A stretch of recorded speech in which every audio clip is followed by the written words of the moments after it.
Welcome to Not Just a Transaction, the podcast series hosted by experienced real estate authorities Nick Prefontaine and Zachary Beach. Each week, the hosts bring you expert guests to help you navigate the many creative options available for buying or selling a home, while cutting out the costly hurdles of a conventional real estate deal.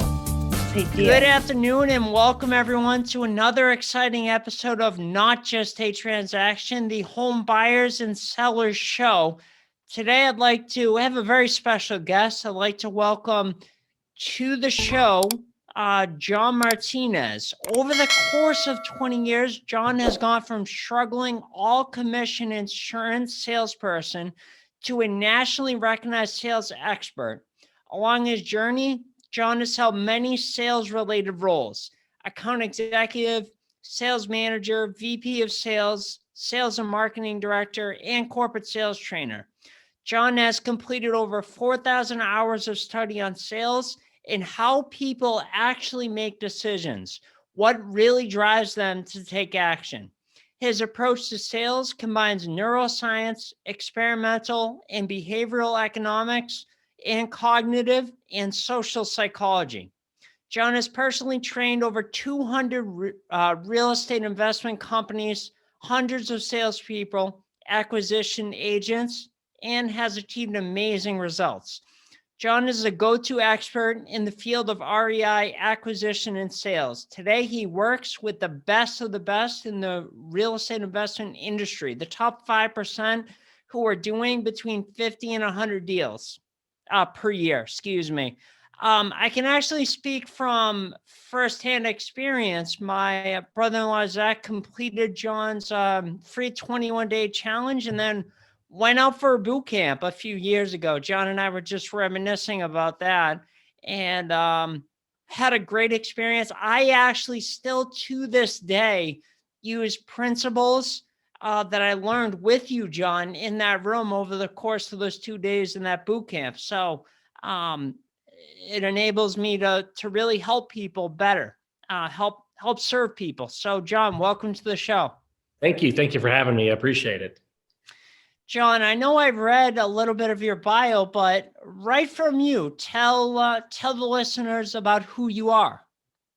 Yeah. So, I grew up in corporate America, kind of worked my way up the ladder, and 6-ish years ago decided to open up my own business. By trade, I ran sales teams and kind of managed sales organizations.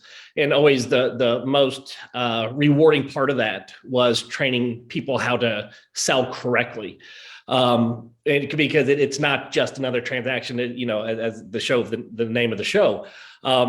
And not to look at it that way. So I've been doing that for about 6 years. For the majority of that time, I have worked with real estate investors only. So, some of those teams are now doing, I know we've got a few clients who buy 50, 60, 70 homes on a monthly basis. So I spent a lot of time learning about the transaction and helping others, really just facilitate that process. Awesome. Okay, well said. What now a couple of the curveball questions. I hope I don't throw you off too much here, yeah. But because I want to be cognizant of the listeners out there, our buyers and sellers, what one thing, if there was one thing, can a seller do to make sure that they are getting the best price for their property? If you could give them one piece of advice. Yeah, you need to negotiate. So if I was going to give one piece of advice, I'd say if you're offered $100,000, $150,000, $175,000 for a property, it probably means there's some wiggle room. When people use those nice round numbers, it's usually a starting point where they'd like to be, but not necessarily where they have to be. So if I wanted to get the most money possible and someone offered me, for example, $200,000 for my property, I would know that's a starting point and really just ask them to do a little bit better than that. See how we could work together to increase that price. And maybe they can just give more money. Maybe they can change the structure of how they're buying around a little bit to get you more money. But just knowing right off the bat that the first offer, there's usually some wiggle room and you want to take advantage of that. So you wouldn't, in your opinion, you wouldn't want to give them a counter offer? You would want to just encourage them to You could. Yeah, you could. I think I mean, there's a dozen ways to go about it, but I think the main sentiment there was just don't take the first offer.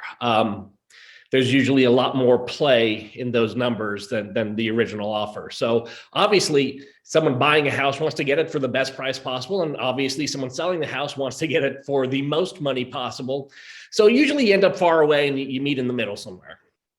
Yeah. And you actually just walked right into the next question, which is on the other side of the coin for a buyer looking to get the best deal possible. If you could give them any piece of advice, what would it be? Yeah. So, it's just the opposite, right? So you want to test the waters and you want to offer something that, you want to offer the amount that you want to buy the property for without taking into really too much consideration what the asking price is, or anything like that. It's a starting point, right? So I would always start with where I want to be, where I want to start, and then go from there. If I'm buying a house, then really the other thing I want to do is make sure that the seller knows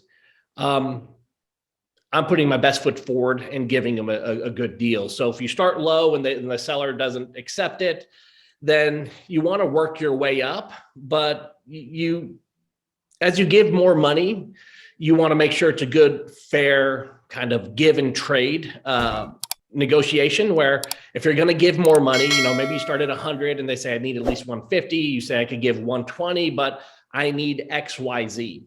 That kind of levels the playing field, and it'll make sure that when people are asking for more money, they understand that you may be able to give it, but there's something that has to be given in return. It's not just free money that we're doling out. And I think that's just a really good, helpful hint to start where you want to be, and don't increase unless you get some type of concession from the other side. It'll just smooth out the negotiation and make sure it's fair for both sides. Okay, awesome. That was helpful. Is there, if I'm hearing you correctly, so there's almost a place too low to start? Is there such thing as starting too low? You have to at least put your best foot forward? I mean, to an extent. It's just the way you phrase things. Obviously, if you want something at a certain price, you should ask for it.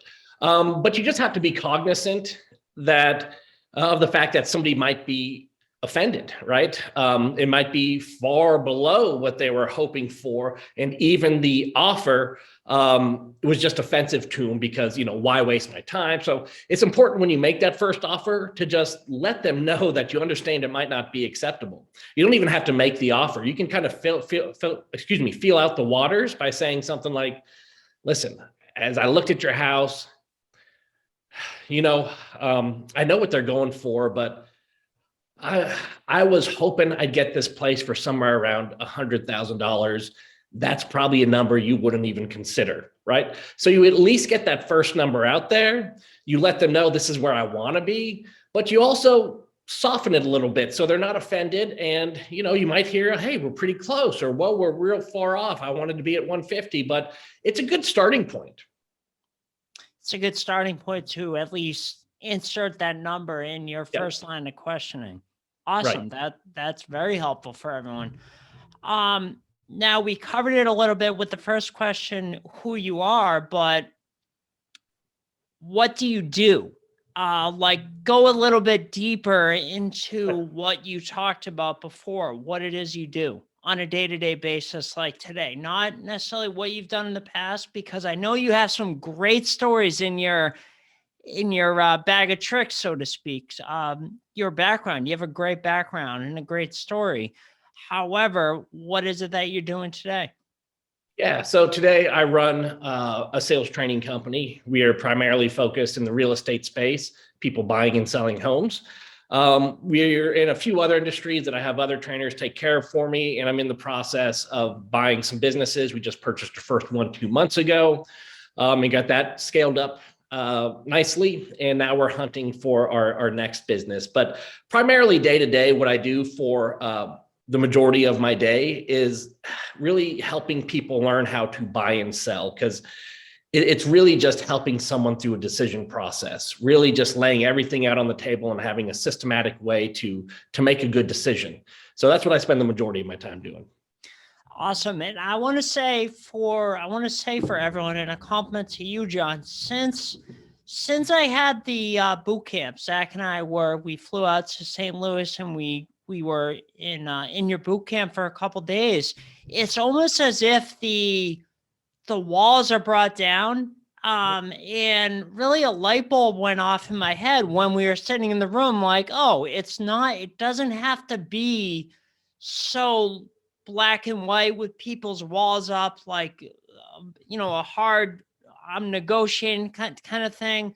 By just some of the strategies that you taught us, it's more of just a conversation and just keeping the dialogue going. So, like I said in the opening, I still use those principles that I learned with you a few years ago. So I definitely appreciate that. Now this is kind of off the wall, sure, but I wrote it down. What's the best piece of advice, John? Well, actually, before I ask that, so I'm sorry, I'm just curious for my own sake. The types of businesses, are these other real estate investment businesses that you're buying, or no, we just purchased a fundraising and publishing company, work with schools and print posters for them and all kinds of different programs and things that schools need. So, really what my background's in sales. So that type of business has a huge sales component, a big sales floor. So I knew that was right in my wheelhouse. Now the widget we sell is something different, but at the end of the day, it's still sales. It's having a conversation. Hey, let's have a quick chat, see if I can help you and we can have something, do something that's mutually beneficial. And if it works, then great. And if not, then it was a couple minutes, no sweat, right? So primarily it's a sales company, just a different widget. We're looking at some companies in agriculture and construction right now as well. Awesome. I wouldn't think when you said those two lines of business, I was like, oh, those are completely different than sales. But like I learned when I was with you at that boot camp, like Zach and I learned, it's really just relationships, and it's just people and having a conversation. It's not necessarily one thing, or sales or like marketing or anything. It's just having a conversation with people. It is. And I think it's really hard for some people to wrap their heads around, like you need to be convincing or forcing someone to do something if you're selling correctly. But really when you talk about selling, it's exactly as you put it. It's about the walls coming down and just having a frank, open, honest conversation about what you can do or not do, or how you might be able to help someone, or them telling you what they need or what they expect or what they're afraid of. Because once you have all that stuff out on the table, it's really easy to sort through and figure out, hey, should we do a deal together or not? Mm-hmm. Well said. Now, what's the best piece of advice that you've learned in your life that's not related to your work? Not related to my work. Since I run a business or businesses, everything is kind of related to work. It's always plays a part there, but a couple of things, I'd say two that just stick to me and resonate on almost a daily basis. One is screw it, let's do it. I got that from Richard Branson's book by the same title. And whether it's business or personal life, it basically, the philosophy is, if you want to do something, right, just stop thinking about it. Don't waste 10, 15, 20 years considering something. If you want to do something, give it a shot and do it, right? The other piece of advice was from the CEO of a company, one of the first companies I ever trained their sales team. And, he said, it's really easy to run this. He ran a very large manufacturing company.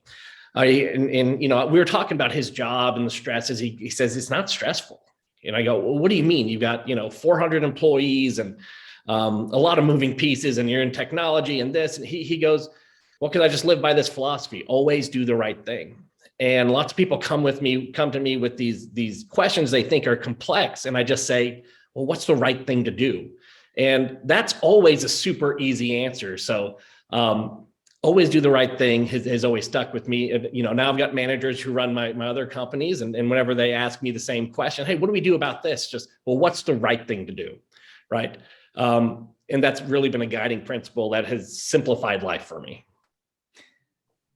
Awesome. Well said. And that's actually one of our core values as a company: complete all transactions with the highest integrity. And we come across examples of that weekly, where it's like, all right, what's really the right thing to do here? And we just continue to do the right thing. It sounds simple, but it would be very easy just to look at everything from a financial black and white type view.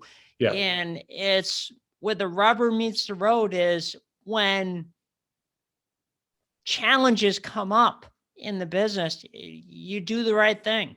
Might not be always the most cost efficient or saving the most money, but the funny thing is it is in the long run, right? It's playing the long game instead of thinking what can benefit me or what has the most potential to benefit me right now, into if I want to live a good long life and prosper throughout, then doing the right thing gets you closer and closer to that. So I think it's just looking at it as a long game instead of short term, and to use your words again, instead of just this is a single transaction, right? It's more than that.